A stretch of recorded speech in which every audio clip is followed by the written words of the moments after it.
Je suis assise à mon bureau, les pieds posés sur la table en bois, quand mon téléphone sonne. Le numéro qui s'affiche est inconnu, mais une intuition me dit qu'il s'agit d'un appel important. Je décroche, une voix tremblante résonne à l'autre bout du fil. Laura. C'est Camille Dubois. J'ai besoin de votre aide. Je fronce les sourcils. Camille, la femme au cœur d'une tempête médiatique, est accusée d'infidélité et de trahison. Qu'est-ce qui se passe, Camille? Je suis accusée à tort. Tout le monde me regarde comme si j'étais une paria. Je ne sais plus vers qui me tourner. Le désespoir dans sa voix me touche. Racontez-moi tout depuis le début. Elle prend une profonde inspiration avant de se lancer dans un récit entrecoupé de sanglots. Mon mari, Antoine, il pense que je le trompe. Mais c'est faux. Je ne sais pas d'où viennent ces rumeurs. Je vais m'en occuper. Je vous promets. Après avoir raccroché, je me sens déjà en mission. Je prends mon manteau et me dirige vers l'adresse de Camille, située dans un quartier pittoresque de Paris. En chemin, je ne peux m'empêcher de penser à la gravité de la situation. Une vie détruite par des mensonges, cela ne peut pas rester impuni. Arrivé devant chez Camille, je remarque que la maison semble aussi divisée que la communauté. Les voisins se regardent avec méfiance, chuchotant derrière leurs rideaux. Je sonne à la porte, et une femme aux traits tirés m'ouvre. « Vous êtes Laura ?» demande-t-elle, les yeux pleins de larmes. « Oui, je suis ici pour vous aider, Camille. » Elle m'invite à entrer, et je suis immédiatement frappée par l'atmosphère pesante qui règne dans la maison.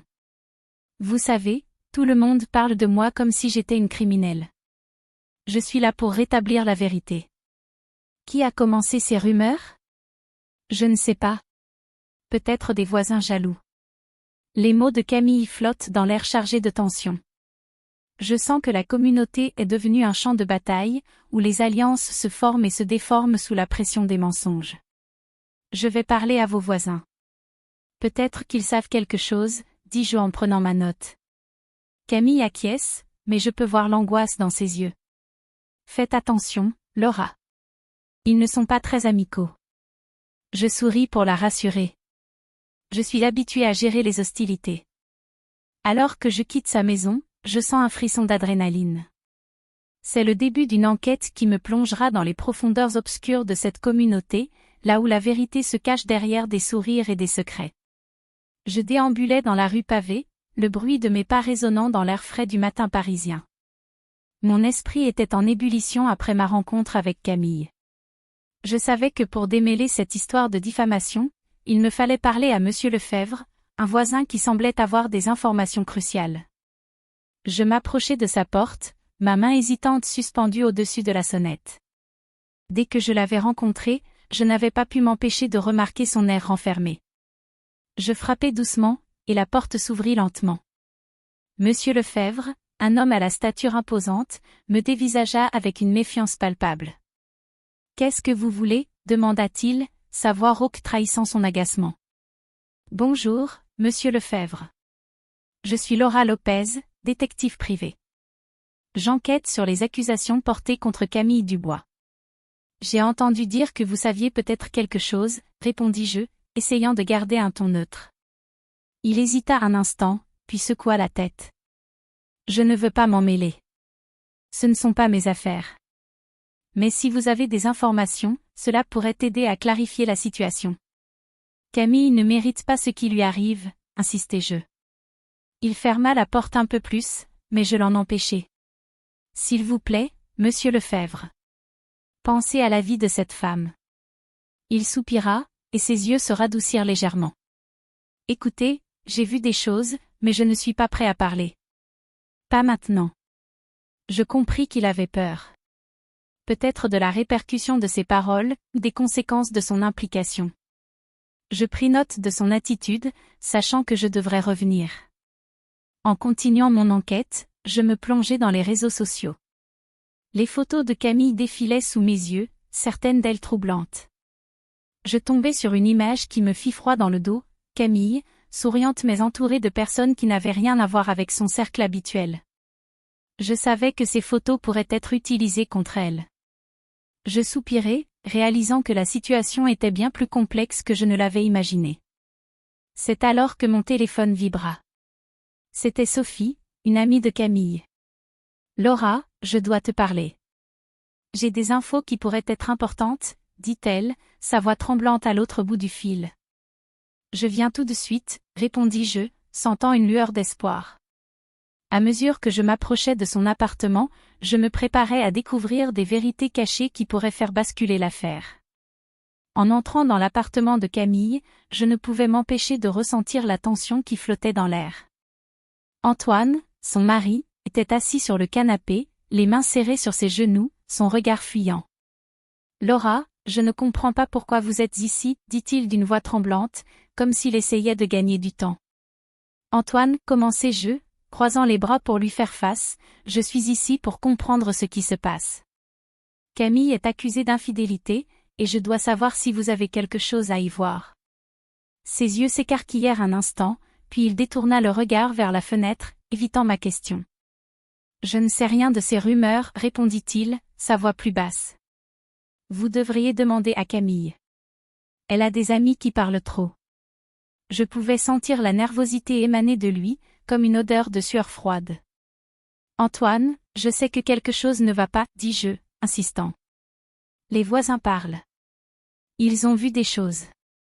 Je dois savoir si vous êtes impliqué. Il se leva brusquement, sa chaise grinçant sur le sol. Je ne suis pas ici pour être accusé, Laura. Je veux protéger ma famille. Protéger votre famille, vraiment, répliquai-je, ma colère grimpant. En laissant votre femme se faire détruire par des mensonges? C'est ce que vous appelez protéger? Il se figea, et je vis une lueur de peur dans ses yeux. Je ne peux pas parler de ça ici, murmura-t-il enfin, presque pour lui-même. Il y a des choses que vous ne comprenez pas. Je savais qu'il cachait quelque chose, mais quoi?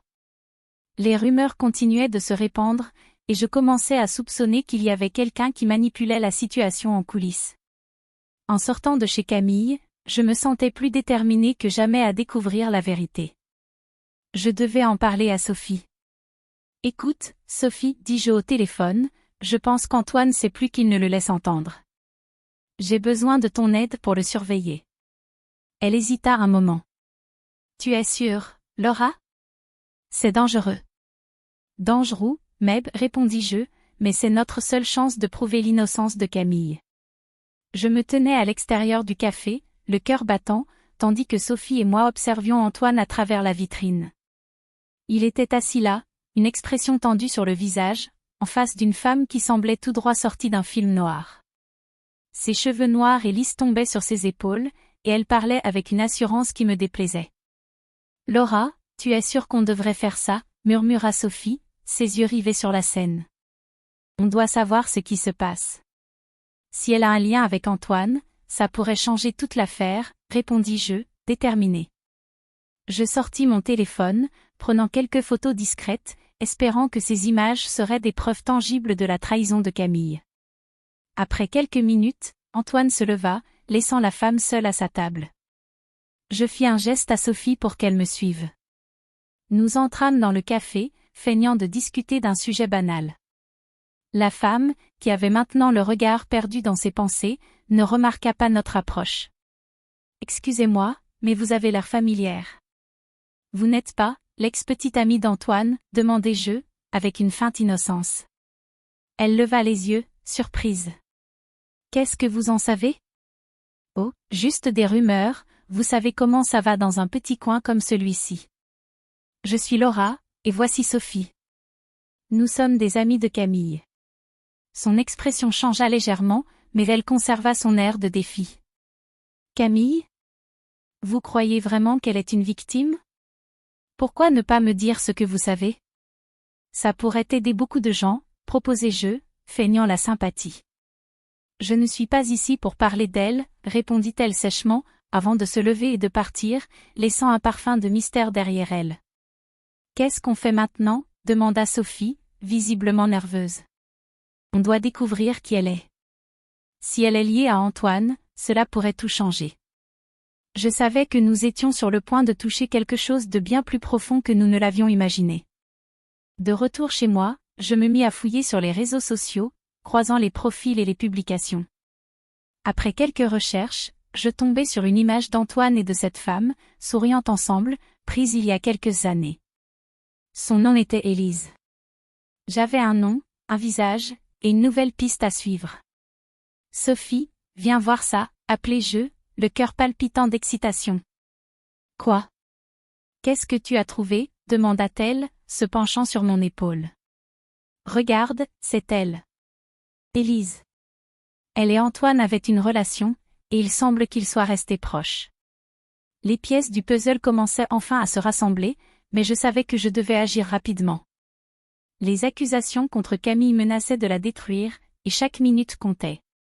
Je pris une grande respiration, prête à rassembler les preuves nécessaires pour prouver son innocence. Je m'approchai de l'appartement d'Antoine, le cœur battant. Les preuves que j'avais rassemblées pesaient lourd dans ma poche. Je frappai à la porte, et après un moment d'hésitation, il apparut, son visage blême trahissant son inquiétude. « Laura, qu'est-ce que tu fais ici ?» demanda-t-il, feignant l'innocence. « J'ai besoin de te parler, Antoine. » Je lui tendis un dossier rempli de photos et de messages. « Tu sais pourquoi je suis là. » Il jeta un coup d'œil rapide aux documents, puis secoua la tête. « Tu ne devrais pas te mêler de ça. Ces rumeurs vont détruire ma famille. » « Ta famille ?» répliquai-je, la colère montant en moi. « C'est ta trahison qui a déjà détruit Camille.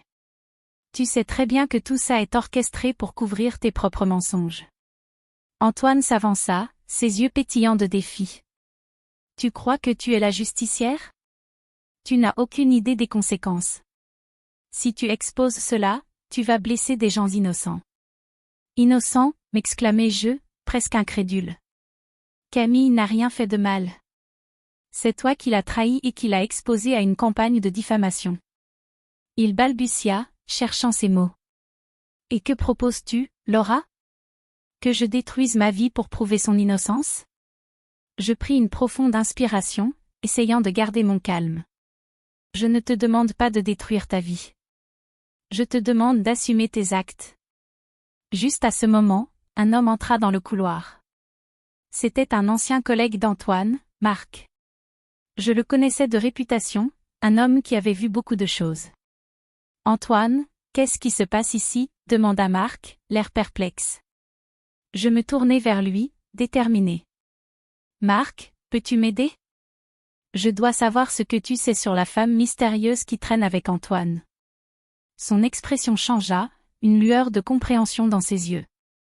Je peux te dire qu'elle a un passé trouble.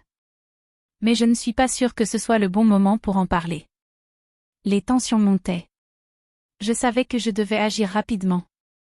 Camille allait être mise à l'écart lors de l'événement communautaire, et je ne pouvais pas laisser Antoine s'en tirer. « Écoute, Marc, je t'en prie, je n'ai pas beaucoup de temps. Si tu as des informations, je dois les avoir maintenant. La vérité doit éclater. » Antoine me regardait, le visage blême, conscient que son monde s'effondrait. Je savais que j'étais proche de la vérité, et il était temps d'agir avant qu'il ne soit trop tard. Je me tenais devant la mairie, le cœur battant à tout rompre. La foule était rassemblée, intriguée par l'imminente confrontation que j'avais orchestrée. Camille se tenait à mes côtés, l'air à la fois nerveux et déterminé. J'avais rassemblé des preuves irréfutables contre Antoine et sa complice, la mystérieuse femme qui avait contribué à la destruction de la réputation de Camille. « Laura, est-ce vraiment une bonne idée ?» me murmura Camille, ses yeux trahissant son angoisse. « Oui, Camille. C'est le moment de dire la vérité. Ils ne peuvent plus continuer à te détruire ainsi, répondis-je en lui serrant le bras avec conviction. J'avançai vers le micro, le regard fixé sur Antoine, qui se tenait en retrait, la colère et l'inquiétude se mêlant sur son visage. « Mesdames et messieurs, merci d'être ici aujourd'hui. Je suis Laura Lopez, détective privée, et j'ai des révélations à faire concernant les accusations portées contre Madame Dubois. » Un murmure parcourut la foule. Je sortis les photos compromettantes que j'avais découvertes, montrant Antoine et sa maîtresse. « Voici la vérité. Antoine Dubois a orchestré cette diffamation pour dissimuler sa propre infidélité, » m'écriai-je, ma voix résonnant avec force. Antoine blêmit, ses yeux s'écarquillant d'horreur. C'est absurde, cria-t-il, mais le doute avait déjà commencé à s'installer dans l'esprit des gens. Vous pensez vraiment qu'ils allaient croire vos mensonges encore longtemps, ajoutai-je, pointant du doigt la femme qui se tenait à côté d'Antoine, son visage maintenant blême. Elle avait été sa maîtresse, et j'avais les preuves pour le prouver. Je suis désolée, Camille, murmura-t-elle, la voix tremblante. La colère de la communauté était palpable. Vous avez manipulé nos vies, s'écria un voisin, avançant dans ma direction. Je savais que la vérité était enfin révélée et que le poids de l'injustice se retournait contre ceux qui l'avaient infligée. Antoine, acculé, se mit à trembler, réalisant que sa trahison venait de lui exploser au visage. La foule commença à murmurer des menaces, et je savais que la justice était en train de triompher. Camille, redressée, me lança un regard reconnaissant, un sourire émergeant lentement sur son visage. « Merci, Laura. Tu as rendu ma dignité, » dit-elle, sa voix pleine d'émotion. Je lui pris la main. Ensemble, nous avons fait face à la communauté, unis dans notre quête de vérité.